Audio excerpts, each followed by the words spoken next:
This is Truth Be Told. That not only are there reptilians here, new evidence of UFO fleets. We were close to nuclear war. To help you transform so that you can live your highest truth. We're not being told just because we're not ready for it. Radio stations of frequency, vibrational. I was a homicide detective with LAPD. UFOs increase. Visitations.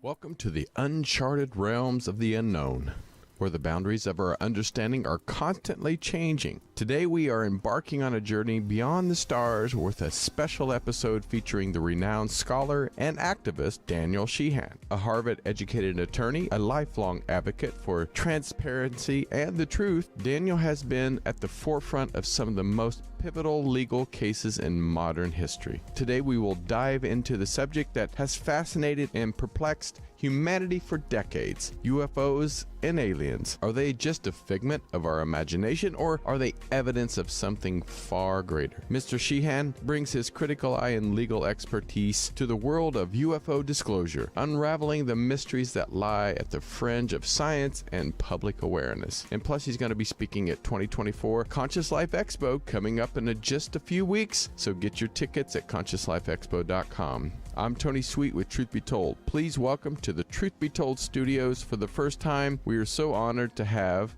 the one and only Daniel Sheehan. Hello, hello.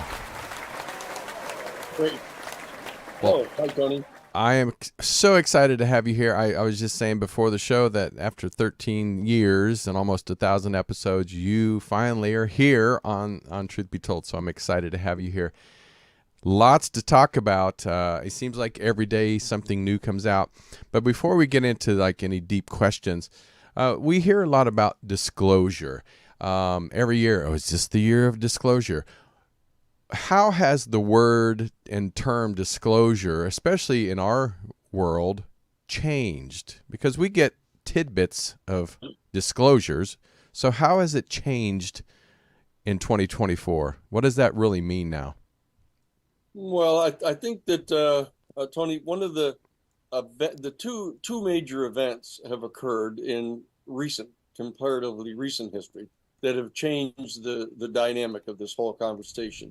That one is the one that people are familiar with, that back in 2017, when Lou Elizondo and Christopher Mellon, having been the former Assistant Deputy Secretary of State, Secretary of Defense for Intelligence, coming forward, along with Lou Elizondo, who was in charge of a secret program inside the Pentagon investigating UFOs, coming forward to the New York Times. And the New York Times agreeing to publish and release 3 videos, actual F-18 Super Hornet videos of these extraordinary unidentified objects that were flying in this extraordinarily unique way all around 2 of our major nuclear aircraft carriers. Right. And that began a whole buzz of information that came out when people realized that the government had been lying when they kept on insisting that they were having no investigation of the UFOs, that they had already resolved years ago during Project Blue Book, that there was nothing here to watch. It was mainly swamp gas and, birds that have been misidentified. Right. So that one event took place. And then this past year in 2023, on July 26th, precisely, of 2023, Colonel David Grush, a retired U.S. Air Force colonel who had been the liaison from the National Reconnaissance Office, big, major, important intelligence agency, appeared before Congress and let them know that he was assigned to the continuing secret investigation of the UFO phenomenon at the Pentagon.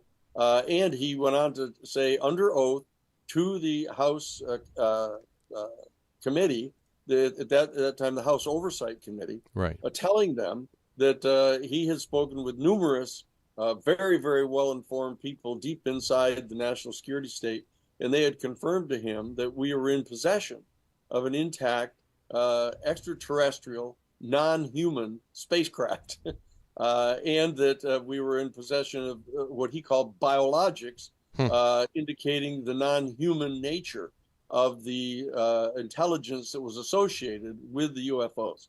That was a barn burner, that one. Yeah, it was. And that has resulted in additional hearings. What it did is the day after his testimony, actually, on July 27th of 2023, the United States Senate Intelligence Committee passed unanimously, with all Republican and all Democratic senators voting for it, to present a 64-page bill into Congress, mandating that the secret realms of the executive branch, wherever they were, that were dealing with the UFO phenomenon, cough up that information to Congress and to give it to them so they could determine what might be released to the public. And that caused a huge stir, because in the findings of the Senate bill, the Senate itself, the full body of the Senate, voted to approve it. And in it, it specifically stated that the United States Senate had come to the operative conclusion that our United States government was in fact in possession of information directly pertinent to the UFOs and the ETs that they were concealing. Wow. And that they had not complied with the law to reveal this information to Congress. And that was a major event in and of itself, that passing the United States Senate. And then it came over to the House, and this generated a back and forth between the House and Senate as to how aggressively they were going to go after this information.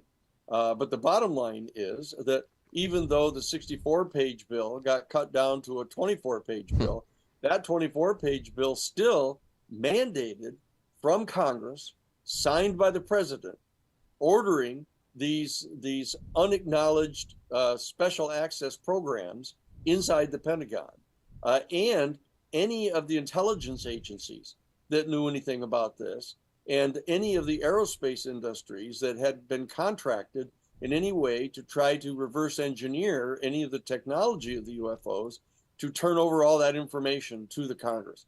And that they wanted to appoint, the Senate wanted to appoint an independent board to review all of that information and decide to recommend to the president how much of it was going to be revealed to the public.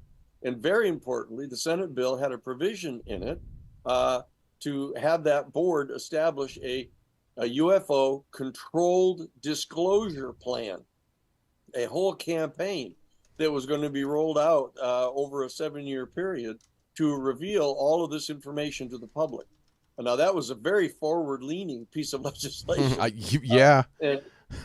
even though the House, particularly the House chairman of the House Intelligence Committee, even though they cut out some of the enforcement mechanisms in the teeth in this independent agency, it's still mandated that all of that information be turned over to the National Archives and to the people in the Senate who had adequate security clearances. Now, this is a huge watershed event that has taken place, and it was passed as one of the last pieces of legislation in the first term of the 118th Congress here. Right. It was passed on December 22nd of 2023, and everybody was concerned that that was going to be it. Okay, they gave them the order, they had to do it. There was no enforceability, there was no subpoena power, there were no deadlines on anything. And so they thought that nobody was going to continue pushing on this. So we at the New Paradigm Institute, which is a major citizens group, 501c3, that with offices there on Capitol Hill in Washington, D.C., we contacted tens of thousands of people around the country, notifying them that additional steps needed to be taken, that Congress needed to hold further hearings on this and reveal more information to the public and put teeth back into that statute. Wow. And what happened is as soon as the members came back from the holiday season, the New Year's holiday season, one of the very first things that happened was they set up in the House Oversight Committee a set of hearings. And they demanded that the Inspector General of the intelligence community come in and testify to the House Oversight Committee. And as we come on the air today, just this morning, they had an additional follow-up meeting, and they brought in 3 additional witnesses to supplement the testimony of Colonel Grush, and the 16 members of the committee who had the adequate security clearances were allowed to attend that meeting, and they came out of the meeting concluding that, in fact, Colonel Grush had been telling the truth when he testified back in July, Right. that we were in possession of an intact extraterrestrial non-human spacecraft, and the biological evidence proving that there was in existence a non-human species that was navigating in control of these UFOs. Now that is a super news story. It would be, yeah, you would think so. Yeah, it's a new phase of the entire UFO issue. Well, let me ask you this, and we touched on a little bit about with constitutional legal challenges that the government may face in disclosing information about UFOs, and what can the government, how do they balance national security interest with public rights, of to know about UFOs?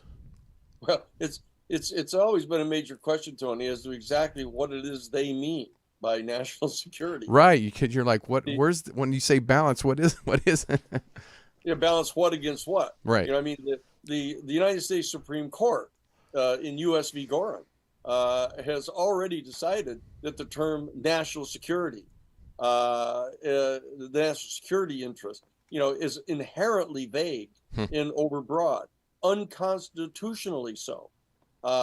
And so that the invocation of national security, exactly what is it about acknowledging that you've recovered an extraterrestrial spacecraft and biological evidence of the existence of a non-human but highly intelligent, right, highly technologically developed species? How is that damaging to the national security of the United States? I mean, what is the computation that you're engaged in there? And of course, their response is, "I'm sorry, we can't tell you because you don't have the adequate security clearances." And so that's a solipsistic response. And the bottom line is that what we maintain at the New Paradigm Institute, the citizens organization that is watchdogging this entire process and trying to educate the American people as to what information is in fact already known about the UFO phenomenon. Right. That our response has been that's inadequate. That is an inadequate response.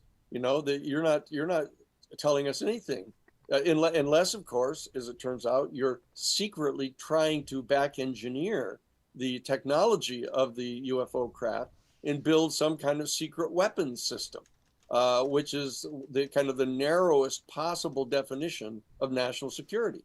And it turns out that is true. That is what they're doing. And that's one of the things that they're trying to cover up and hide. And so the question is, what else are they trying to hide?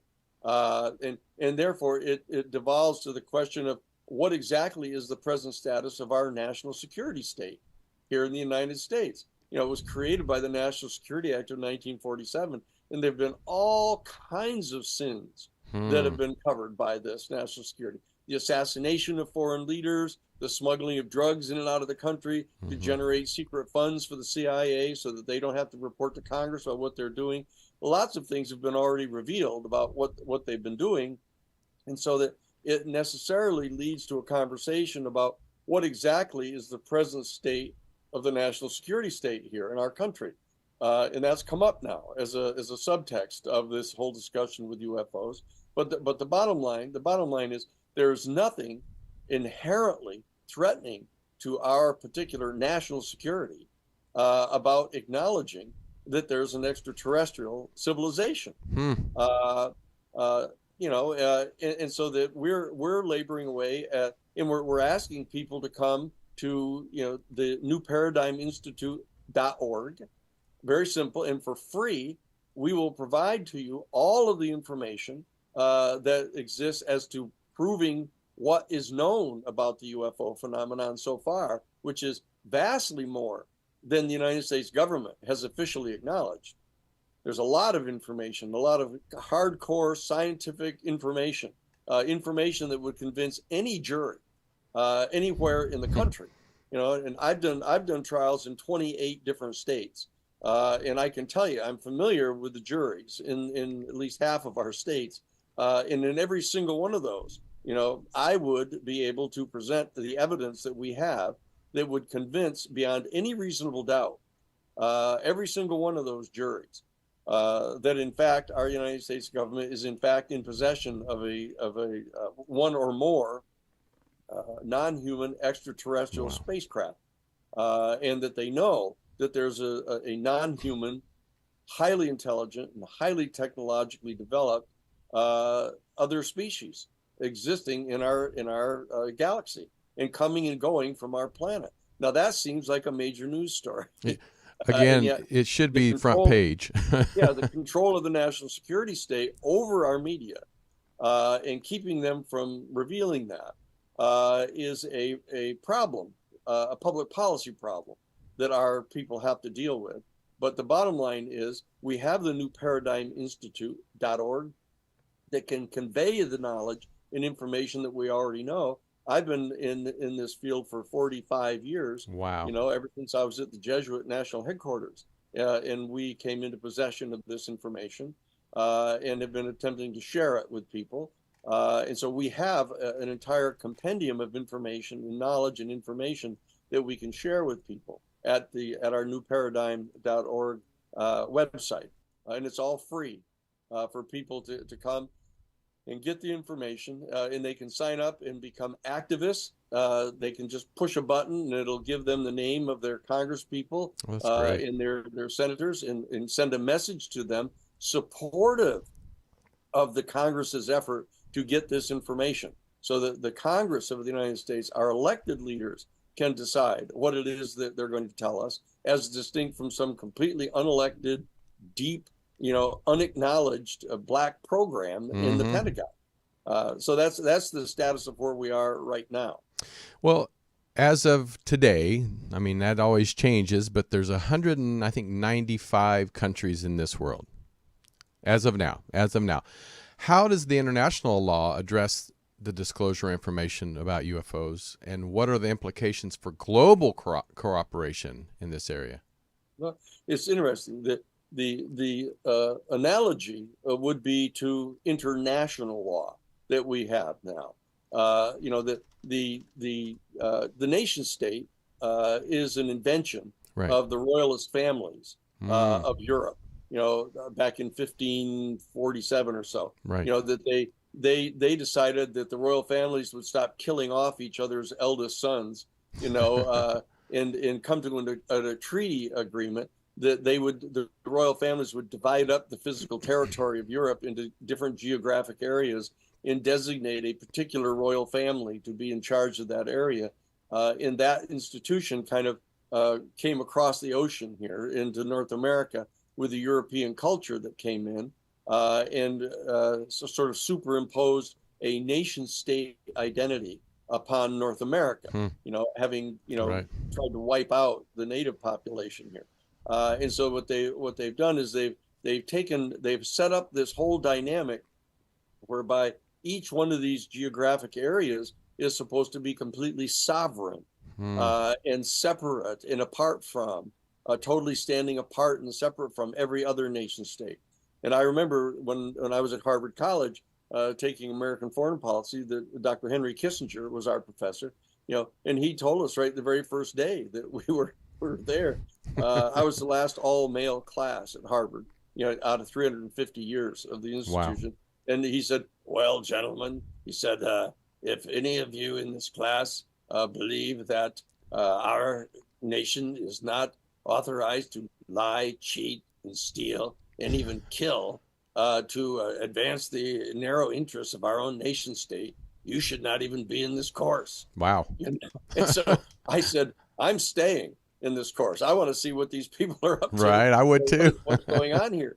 And so that this and what we've discovered, of course, is that the powers that be here inside the United States view their national security as being, in their own words, from the 1992 United States Defense Department Policy Planning Guidance document. They actually said that their mission was to seek out and to maintain our continued privileged access to the strategic raw materials needed by the members of our nation state, and so that's an aggressive war that they're talking about waging on everybody else. And therefore they view every single other nation state as a competitor, someone who has to be vanquished, someone who has to be subjected to, and again, in their own terms, the full spectrum dominance of the United States government, and so that's the mission that they see that they're on. So they're very reluctant to yield up any of their purported sovereignty to any kind of international system of norms. And so the United States has been one of the few nation states that has constantly rejected the authority of international law. They won't agree to become a member of the International Court of Justice. They won't agree to be the member of all kinds of different juridical entities that would impose any restrictions upon their sovereignty, unless, of course, it comes to business. At which point, then they say, yes, let's go to the World Trade Organization, the World Health Organization, all of those that'll protect our corporations, but not anything that'll yield up our sovereignty. And so that's the subset of the problem that we're faced with here. And so that the United States hasn't viewed themselves as being subject to any kind of regime on the international law level to which they're going to agree to turn over this information. So that there's no juridical entity that presently exists that can compel them to do so. So we, as the citizens of the United States, representing only 5% of the entire world population, are uniquely situated to, as long as democracy functions to any degree at all in our country, we have the capacity to actually compel the national security state operatives inside our country to turn over this information to us and therefore to the world. That's what we're engaged in here. I don't think there's any reasonable people that'll want to waste a lot of their time trying to get international legal institutions to compel the government to do it, because they won't do it. So we have to do it from inside, from the grassroots up. We have to try to assert our power as citizens to rein in this national security state, specifically in this narrow area of confining the information and concealing the information that is probably the greatest and most important secret in the entire history of our human family, which they're trying to translate into weapons instead of trying to share the opportunity that we have to reach out to the stars and become part of a larger galactic community and try to understand what some of the advances are that they have made. What kind of philosophy have they evolved? What kind of theology have they evolved? These are extraordinarily rich areas for us to explore, rather than trying to figure out how to back engineer a spacecraft into making a weapon. That's the situation that we're in. Yeah, and before I'm going to take some questions from our audience here shortly, but before we do that, I have a question about, we've always heard about a doomsday clock. Even when I was a kid, we've talked how close we are to midnight. Let's say we have a disclosure clock. In 45 years, how close have we come to the midnight? And where do you think the timeline is now? 11 o'clock, 11:30? Well, I want to be careful about people conflating the doomsday clock with our clock running on disclosure. Right. So setting aside the problem of the doomsday clock, which is actually set at 11:59. Right. It's been there for a while. Because of the possession of nuclear weapons. Right. Primarily, and the threat to global climate change now that's compounding this whole problem. But with regard to the clock on disclosure, if you place at 12 o'clock, or let's put it a little bit differently, so people won't conflate the two. Let's say on a scale of 1 to 100. Okay. If we were going to give a test to our government on a scale of 1 to 100, are they passing yet? The answer would be no. Yeah. They haven't even gotten to a 65. I've taught at law schools and I've taught at colleges, and that I would not give them a passing grade yet.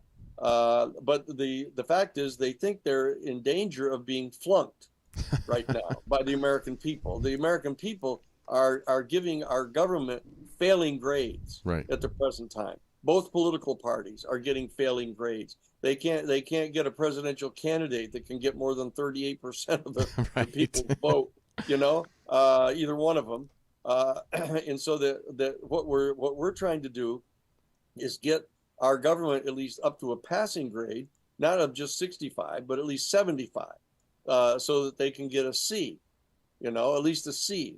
I would give them a C minus right now, because of some of the latest developments. Because it's really important to understand that the videos that were released by the New York Times, by Lou Elizondo and by Chris Mellon back in December of 2017, those were authorized to be allowed to be made public by the United States government.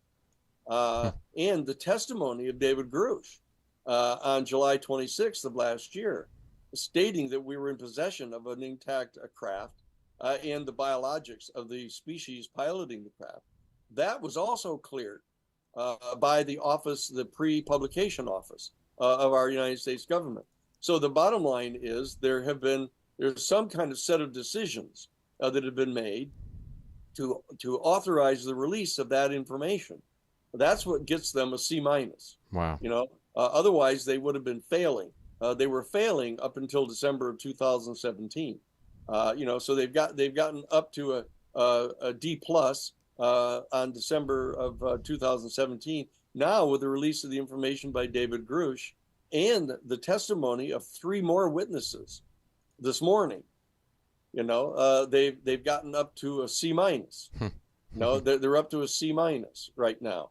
We're trying to get them up to be A students. I like to always try to get my class to be made up of A students, because then they're learning what it is that we're trying to share with them.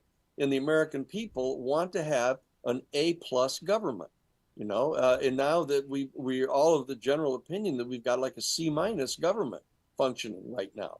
And in this particular area, we're working like mad to try to get them up to a better grade on this. And I would think that by the election season, by the election time in this next November, we should be able to get the government up to at least a full C. That would be nice. C minus to get them up to a C. And then what we'll be doing is the minute that either Biden or Trump, whichever the two of them, we know they're going to be the nominees of the respective parties. If either one of those two win, then their entire administration, we're going to be working to try to get the new government that's going to be elected in 2028 to be the A plus government that we've all been promised by the founders. And so that we're working, the New Paradigm Institute is working on this one particular issue with regard to the UFOs, because we view it to be such an extraordinarily important, thoroughgoing piece of information that our people need to know. Now, our Romero Institute, which is the mothership, the big 501c3 that does a lot of different projects, has an entire array of policy positions that obtained with regard to all 15 of the cabinet level positions and all 8 of the major national agencies, that is going to be coming forward as a government in waiting to try to demonstrate what an A plus government would look like. But with regard to the UFO issue here, we're still at a C minus, and we're going to try to get them brought up to a C by the time of the 2024 election this next November. Well, if I could cross every eyes and fingers and legs and everything else, I'm going to do it, because I think it's time for that disclosure. But in the meantime, I do want to bring in my co-host. That's people in the chat room, and I have a couple of questions for you, and hopefully you can answer a few. It says, "Hi, Mr. Sweet." Thank you for that. But that's my dad. You can call me Tony. My question would be, do individuals know what the appearance of those piloting the unknown flying object? I'm assuming it's from the ones that were in the New York Times. And then, and if you do know, if not, and how do you think they feel this aircraft? I mean, you may have an idea. Yeah, that the no one has provided evidence as to what the nature of the pilots of the particular Tic Tacs in a Fast Walker in the gimbal. No one knows what those pilots look like. What they do know is what the pilots look like of some of the craft that they've retrieved that has actually gone onto the ground, and that they know that these beings, are anywhere from 3.5 to 4 feet tall. Some of them have actually been taller than that. And it's classic. It's got the large rounded head and the big almond shaped eyes, black eyes, and 3 fingers on their hands, arms and legs, a regular trunk, very humanoid, actually, in their appearance. And that those are some of the biologics, we believe, that have been actually recovered and tested. And the DNA tests show that they're non-human. And there are other species that have been witnessed by extremely credible sources. That one of these other species are a full 6 feet tall, and they are, and people get frightened by the idea, but they're reptilian. That they actually are large, kind of humanoid reptoids. Right. But now, to keep people from being frightened by that, each one of us goes through that phase. We went through the phase in the evolutionary process, through the reptilian phase, and in the womb, each and every one of us has gone through a phase where the zygote is kind of reptilian, because this is tracking the kind of historical biological evolution of our species. And so that what we're talking about is a humanoid other species that is just at a different stage of its physical evolution, where the reptilian manifestation of the species continued on into a highly intelligent and highly technologically developed form. So those are 2 of the ones that we have very clear, solid evidence for.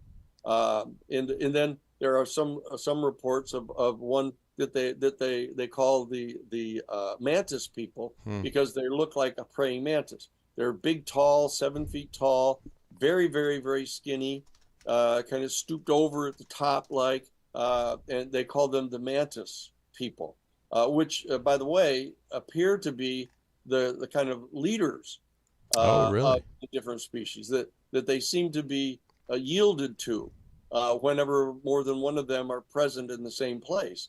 And they seem to be sort of in charge. And they're really quite peaceful, quite affectionate, and stuff. There have been virtually no accounts of any hostile action being taken by them. And so that there are these few of them that there are. There's really 4 or 5 different species that have been encountered, which is important, because it indicates that there's more than just one planet. Right. That has discovered us and have developed an intelligent species that can engage in space travel. So, I mean, and it sounds a little bit like a science fiction movie every time you start talking about this particular subject, but it turns out it's true. Congress wouldn't be spending all of this time and energy trying to compel these unacknowledged deep black programs in the Pentagon to reveal the information they have about this if they didn't realize that it was there and that they are entitled to have it constitutionally. That's a great answer. I hope that answers your question. And this is another question I'm going to add on to it. It's talks about your years of experience, and how has your work in the field of UFO disclosure affected your personal belief about extraterrestrial life. And I'm going to add on to that is a few years ago I talked to a former NASA scientist we were talking about mostly about planets.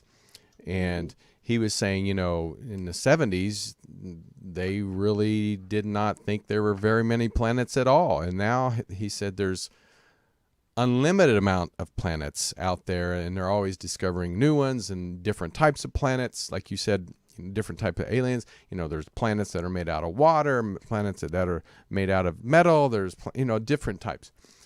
But over the 40 some years you've been talking and doing your research and, fighting for disclosure, how has your personal belief changed? And was there one thing that really was kind of the nugget for you that changed that didn't even let you go backwards? You're like, this is it. Well, from the change dynamic, I mean, ever since I was very little, like 5 or 6 years old, and I first got to stay out a little bit at night when the stars were coming out, and I began to see the Milky Way. I come from way up in northern New York, up by the Canadian border. Oh, wow. In the Adirondacks, by Lake George, and I could see this, like, billions of these stars up there. And then I made inquiries about this, and I found out that they were like suns of other solar systems. And so I was completely beguiled by the fact that there were people like on those other planets. They were looking up into the sky from their planet, in their star system, and seeing our star twinkling somewhere in their sky, looking up, wondering if we were there. So I always had that feeling when I was little. But when I ended up at the Jesuit National Headquarters, I back up. That was why I was originally going to be an astronomer. Oh. And then I decided I would be an astronaut when we actually got to a point where we had astronauts where we were capable of actually going out there.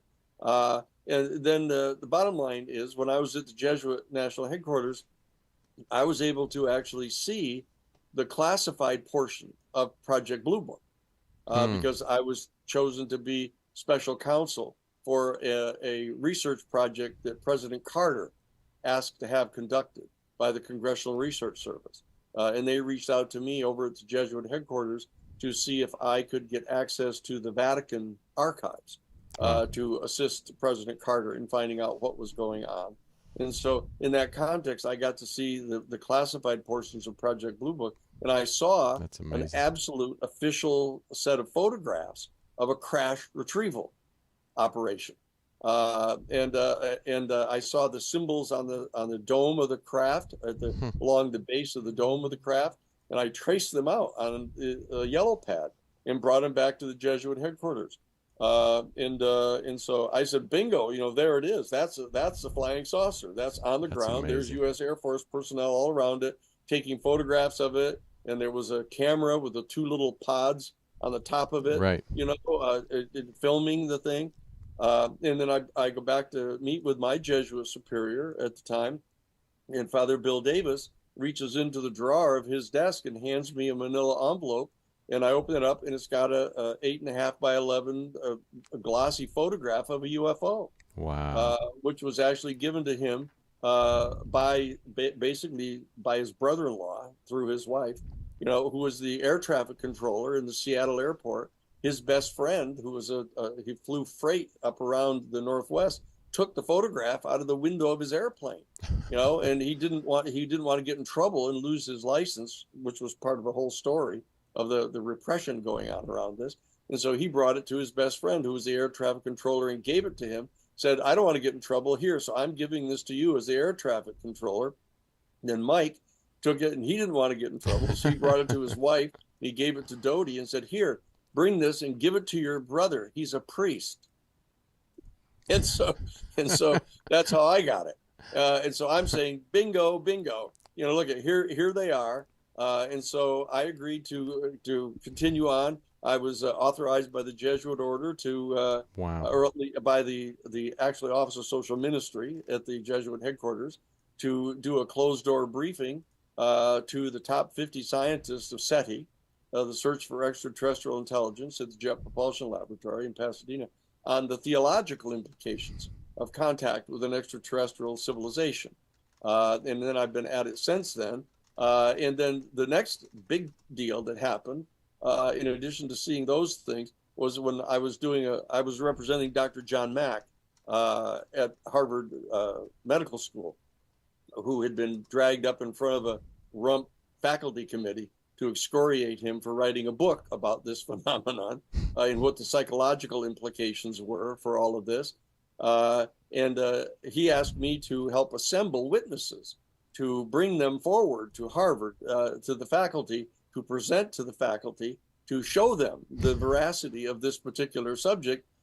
So I got to meet virtually all of the main players, virtually all of them at the time, Bud Hopkins and Stanton Friedman and David Jacobs and all the major, I got to meet all the people, many of whom are gone now. Yeah.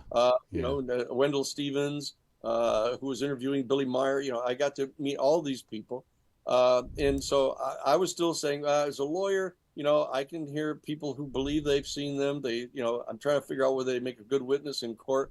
And then what happened, I was at the International UFO Congress. That must be about 95, 96, somewhere like that, when it was still out at Laughlin. Right. Mm-hmm. And I delivered an update on how things were going with the Dr. John Mack confrontation at Harvard. That I was his lawyer, and they wanted me to give him a briefing, so I did. And I come down off the stage, and a fellow approaches me and said that, look, he said, Mr. Sheehan, I think I have found the photographer who actually took the famous photographs at Roswell. Oh, wow. Of General Ramey. When General Ramey at 2:00 in the morning flew in and demanded that the newspaper, the Roswell newspaper, send a photographer over to take a picture of the phony, a weather balloon debris that he spread up. Right. And he was kneeling, and General Ramey was kneeling down next to him. And I noticed when I first saw the photograph that he had like a telegram in his hand. You could see it in the photograph. And make it bigger. I'd always said to myself, someday we may have the technology to be able to get a look at that. And it turns out this fellow had found the photographer that took the picture. And so I said, look, go to the photographer, and if it's the same guy, see if he's got the negatives. And so that we can get them digitized and blow up the photograph to get a look at that, which is exactly what we did. And That's so we blew up the photograph, and we also subjected it to some early AI computer stuff, saying you can see certain vowels and consonants, and even in some of the creases of the telegram. But it said take the disc to right field and bring the victims. And then it said it right in the photograph, and it's there, and people can see it on the internet now. But I happen to have been privileged to be right in the middle of getting that done. And so when I saw that, we took it to Peter Jennings. Yeah, I would too. Look what we've got here. He actually put it on television. He actually showed it on television. So I was saying, that's a winner right there. That's digging in. It's like as if we get the technology someday to be able to look at the heat signatures on the Zapruder film. Right. So that you can see the heat signatures of the bullets. So you'll be able to see where the bullets were coming from. We'll definitely be able to do that someday. Isn't that amazing? They'll ultimately solve that problem. But the reality is I was positively convinced that this was true, that the Roswell crash was true. I knew that the Project Blue Book had the photographs of a retrieved craft. I knew that it was not anything of this world because I saw the symbols and the letters along the side of it that were completely nothing, no language on our planet, right? And so since then, I've known it was true. And so I've been working away at trying to do everything I can do within the constitutional structures that we have to get both our United States government to bring this forth and to share with the people what the information is that is in fact known, who the real credible witnesses are. We've got police officers, we've got military personnel, we've got Everyone. the first general in the United States Air Force, who almost ran into one in his airplane. I mean, even Jimmy Carter, President of the United States talked about it. Yeah. Yeah. So there are different levels of the knowledge. Like President Carter saw the craft. He said it was about 1,000. It was about 1,000 feet away. He said, but it came as close as possibly a football field away from him. So it wasn't like some dancing light in the sky. Right. This was a significant UFO sighting. He filed an official report about it with NICAP and everything. And then when he came into office, when he got elected in November of 1976, by November 19th, before he'd even been inaugurated, he called in the director of the CIA and demanded to get briefed up on this. And the CIA director, who at that time was George H.W. Bush, he's like, no. absolutely refused to give him the information, saying that he didn't have a need to know. And that's why he commissioned this investigation, this study to be done by the Congressional Research Service that I happen to have been privileged to get to participate in. So that's how I got convinced that this is absolutely true. And I've just like whenever I've become convinced that something's true that the American people should know about, I became one of the attorneys for the New York Times in the Pentagon Papers case to get that revealed to the people. Everybody fighting in the streets over the war in Vietnam, one way or another, and said, "Look at here are all the lies and the complete fabrications that we've been being sold on the Vietnam War." And when I found out that the Reagan Bush administration was involved in smuggling weapons to the Contras in complete defiance of Congress, I said, no, I'm going to find out what happened there. And once I did find out, I made it a point to make sure everybody knew. And we appreciate that. Karen Soper case, when she got murdered, trying to deliver internal documents from the nuclear industry to the New York Times. We found out who did it. We told everybody about it. So in this particular case, I think this is one of, if not the most important single piece of information that our human family needs to know right now. And that I'm dedicated to getting the information provided to the people so that we as a democratic people on our planet can participate in formulating what the protocols are that are going to be implemented for our relating to this civilization. This is, we're in the time right now in this period within the next 10 years of figuring out what the protocols are that are going to govern our relationship with this extraterrestrial civilization for the next 10,000 years. Yeah. I mean, people have to really have it dawn on them how important this particular period is, and the privilege that we have out of all the generations that have been born to be here at this time, to be able to participate in helping to craft history and the future. And I'm always honored to be a part of good or bad when history's made, because it's I think it puts how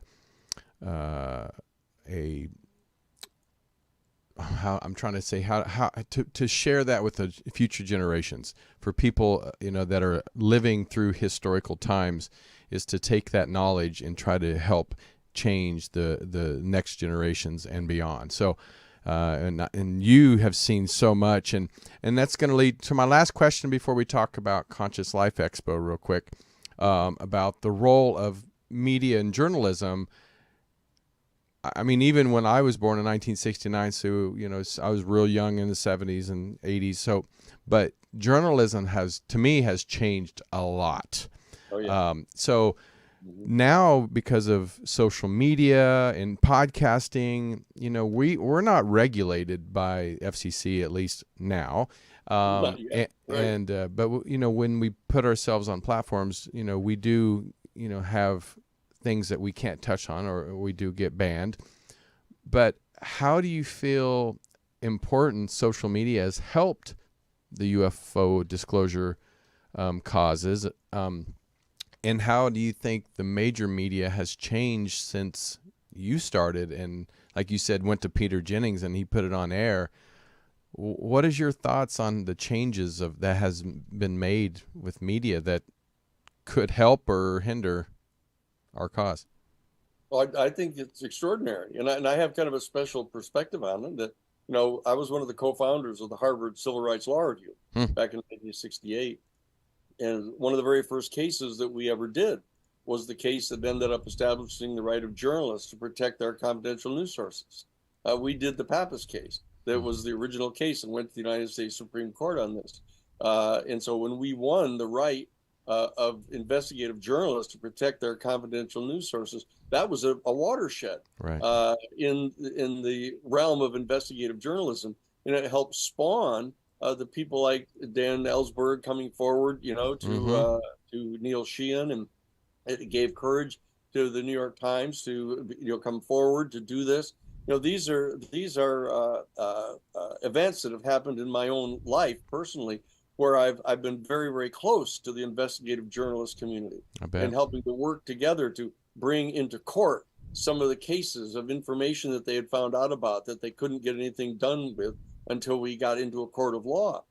In this particular case, we brought it to the legislative branch to try to get them to respond to this information. But there's no doubt at all that it's absolutely revolutionary, the access to the podcasts and the internet, which is, of course, why we see the efforts that are being made to try to control it, Right. To get it to toe the line, and to maintain the same kind of government-approved narrative that has basically made the New York Times the newspaper of record, because they've had ongoing agreements not to divulge certain information that the national security state didn't want divulged, in order for them to maintain their sources inside the government. But now with the podcasts available, and millions of people can see a podcast, and the person who's doing the podcast can set up a podcast like in the corner of their office, Right. or in the basement of their house, and can get up on the internet, at least still, before they clamp down too much harder, and can get the information out. And that's why I think the Congress is having to respond to this in the way that they are, because when we get together like this, here's you and I having this kind of at one dimension kind of private conversation between ourselves. There's thousands of people listening, and then tens of thousands of people who will hear it replayed on YouTube or somewhere, and then we're asking them very concretely, say, go to newparadigminstitute.org and just go in there, push the button where it says take action now. It says take action now, and it'll send a communication right to your congressperson and to your senators, supporting them in holding these hearings that they want to have. They want to be able to say to the executive branch, look, we've got to have these hearings.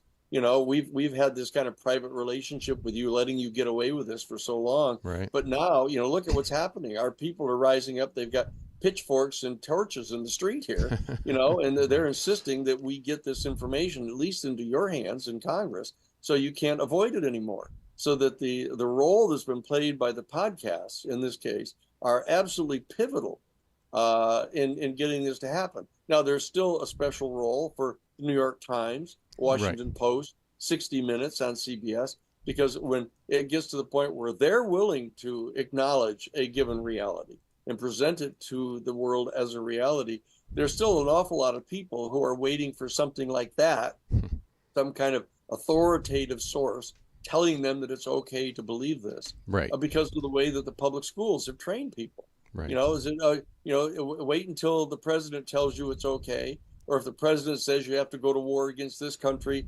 no matter what you think, you got to go do it because he's telling you the truth. How's that working?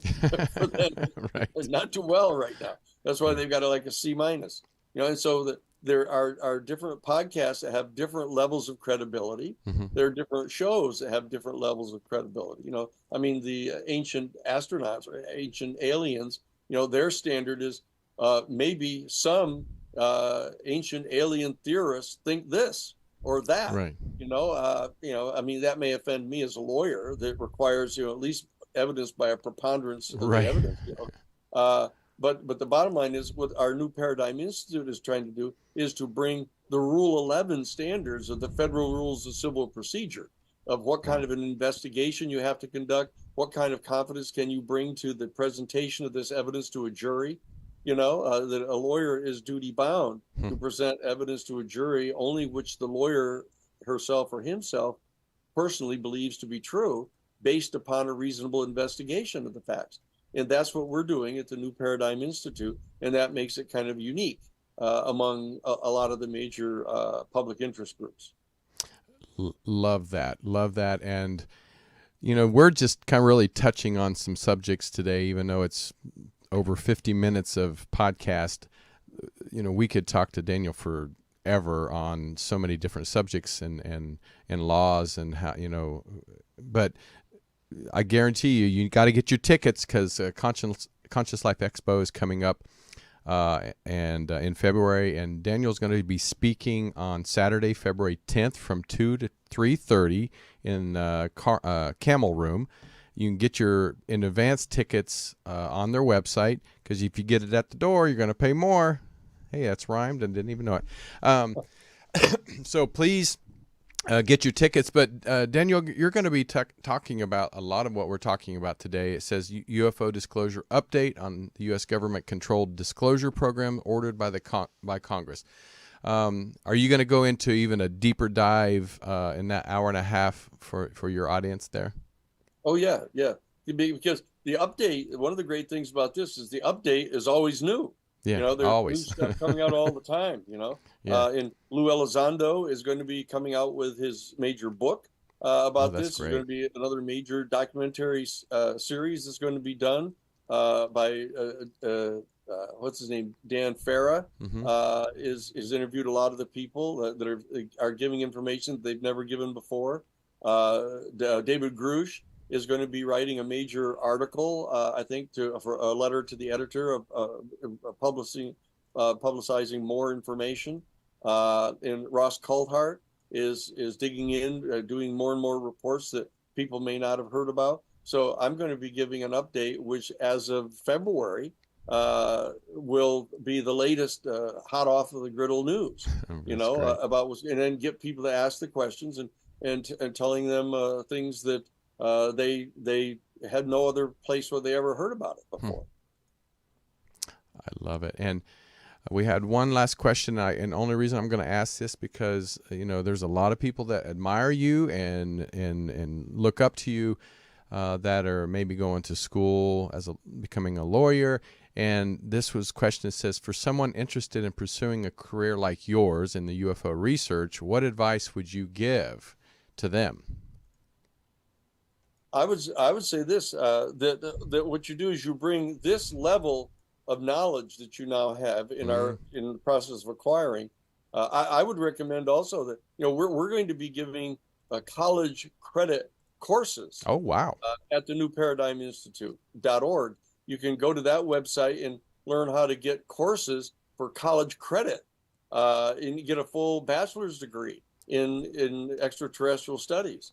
And the graduate school, master's degrees and PhD degrees, in various aspects of this. And what I would recommend is that whatever college or law school or graduate school or anything that you go to, that you bring this knowledge as a generation to say, look, professor, how is your discipline that we're in the classroom learning about now, how is it impacted by the reality that there's an extraterrestrial civilization coming and going from our planet?